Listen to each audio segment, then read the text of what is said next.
मेरे पास परसों 2 तारीखों को लाई थी धन्नाराम जी एसआई साहब की कि भैया आपके ऊपर कोई कार्रवाई है, इसको लेके आपको थाने में आना पड़ेगा।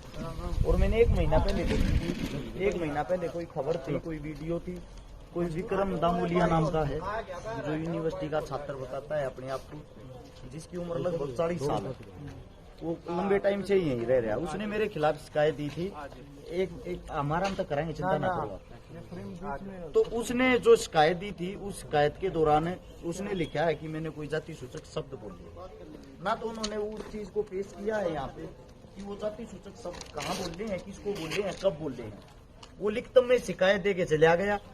उस शिकायत के ऊपर मेरे को बुलाया गया है एसपी साहब के पास से, वो जो अर्जी लगा रखी थी वो घूम के यहाँ पे थाने में आई है।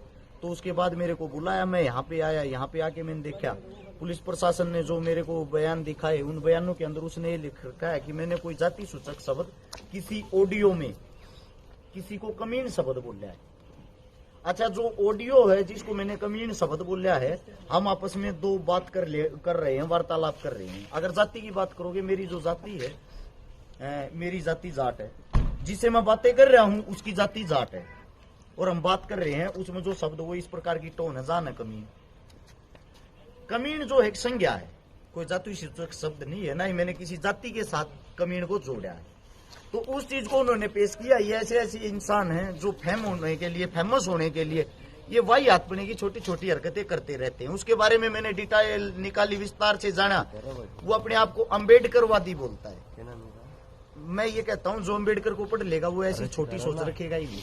अम्बेडकरवादी अगर भाई साहब आप हो, आप कहीं ना कहीं चैनल के माध्यम से सुन रहे हो, मैंने जितनी आज तक मददें करी है, लगभग मैंने 1300 परिवारों की मदद करी, 200 बेटियों की शादी करवाई है, 25 भात भरे हैं। उन सब में से 90% जो गरीब हैं, जिनके पास घर धरती जमीन नहीं है, वे सब के सब हमारे दलित समाज से।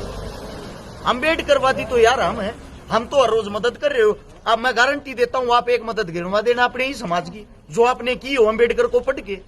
आप अम्बेडकरवादी बताते हो अपने आप को, ये तुच्छ हरकतें करते हो। उससे दूसरी बात आप सभी को मैं बता देता हूं, लगभग मैंने जो उसकी हिस्ट्री निकाली, 17-18 आदमियों पे पहले भी SC/ST एक्ट लगवाया है।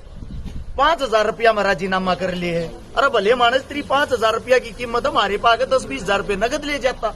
वैसे ले जाता तू भाई तेरे पे केस करूंगा, मन की तन की तो जरूरत पड़ रही है, मेरा खर्चा सा पड़ रहा है, मेरे तो 5-10 हजार रुपये दे दो, वैसे ही दे देते तेरे को। ये ड्रामे भी क्यों कर रहे हैं भाई? हाथ जोड़ के विनती है, ये जो SC/ST के एक्ट आप लोग लगवाते हो, अरे कम से कम ये तो देख लो किसको लगवा रहे हो। मैं हर समाज की बहन का भाई बना हूं, उसके पाटड़े से डाउस का बात भरा है। पूरे हरियाणा के अंदर मैं गारंटी के साथ कहता हूं, चाहे और कोई ऐसा काम कोई नेता मंत्री भी कर रहा हो, मैं मेरी टीम पे मेरे भाईचारे पे इसीलिए गर्व करता हूं, कम से कम भाई हमने इस जातिवाद में मत दासो। और कहीं ना कहीं जातिवाद का कीड़ा उसको है। उसने जितने भी इंसानों को केस लगवाया है, सारे केस जाट और पंडित, इन 2 जातियों को टारगेट करता है, इनको वो केस लगवाता है। उसको शर्म आनी चाहिए कम से कम। आप कहां से अपने आप को अम्बेडकरवादी बोलते हो? आपके प्रति हम तो सोच सुधारने की लोगों की कोशिश कर रहे हैं कि ये जो जाति का कीड़ा है ये लोगों के अंदर से मर जाए, और हम सब इंसान है, इंसान इंसान के काम आता है। हमारी सोच यही है, और आप लोग जानबूझ के वो कीड़ा अंदर घुसा रहे हो। ये वही आदमी नवीन के खिलाफ इन्होंने ये एक्ट लगवाया था। ये हमारे जो भाजपा पार्टी है उसके जो नेताजी हैं उनके पास बैठने वाले हैं, फिर ये अपने आप को अपना कद ज्यादा बड़ा समझने लग जाते हैं, अपने आप को ही सरकार समझने लग जाते हैं, अपने आप कुछ भी कार्रवाई कर देते हैं, अपने आप कार्रवाई करके ऊपर से प्रशासन पे दबाव बनाने के लिए कॉल करवा देते हैं। प्रशासन ने हमारे साथ बहुत ही अच्छा सलूक किया, बहुत ही प्यार से बातें की, प्यार से हमारी बातें सुनी, और प्रशासन को साफ साफ पता है अरज चिकारा की कोई गलती नहीं है। अच्छा, अभी जांच में शामिल हुए आप, क्या एविडेंस? जांच में शामिल हुए कोई एविडेंस ही नहीं है। बड़ी बात तो ये है ना, मैं गारंटी देता हूँ, मेरी अगर अब बाइक खूगी, गाड़ी खूगी, कुछ भी खू गया ना, मैं शिकायत करवाने के लिए जाऊंगा। हो सकता है मेरे को इंतजार करना पड़े, इतनी फाइलें पड़ी रहती हैं पुलिस प्रशासन के पास, ही कितने काम रहते हैं। ऐसे ऐसे इंसानों की आते ही तुरंत इनकी सुनवाई हो जाती है। किस लिए होती है? क्योंकि ऊपर से कॉल करवाते हैं बड़े बड़े आकाओं का, बड़े बड़े नेताओं का, बड़े बड़े मंत्रियों का। कल मैं गुगामेडी थाने से आया, वहां पे मेरे खिलाफ शिकायत हो रही थी, FIR हो रही थी बाई नेम हरज चिकारा। मैं वहां पे जब जाता हूं, वहां के जो SHO साहब, वहां CI बोलते हैं, उन्होंने मेरे से वार्तालाप करी, उन्होंने मेरे से बातें की, मैंने अपनी लोकेशन दिखाई उस तारीख, ये देखो सर इस दिन मेरे 8 प्रोग्राम थे और आप में हमारे में 270 किलोमीटर का फर्क है। 270 किलोमीटर में 1 घंटे के अंदर कैसे आ जा सकता हूँ। इस वारदात को अंजाम देके मैंने जब वहां पे सबूत दिखाया, उनका कहना था एसएचओ साहब का वहां के का, अरे हमारे को पता आप इस केस में नहीं है।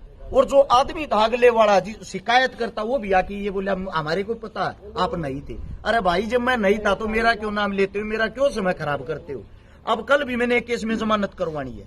हर्ष, जो SC/ST एक्ट है इसकी जांच एक HPS ऑफिसर करता है, DSP लेवल का। क्या DSP थे यहाँ पे? यहाँ पे DSP सर नहीं थे, लेकिन जो मेरे को बताया गया है, जो जिस चीज की जांच चल रही थी वो SP साहब के पास से ही होके आई है। यानी कि DSP और SP साहब के पास से होते हुए दोबारा से थाने के अंदर आई है कि उनको बुलाया जाए, उनके बयान लिए जाए। धन्यवाद आप सबका।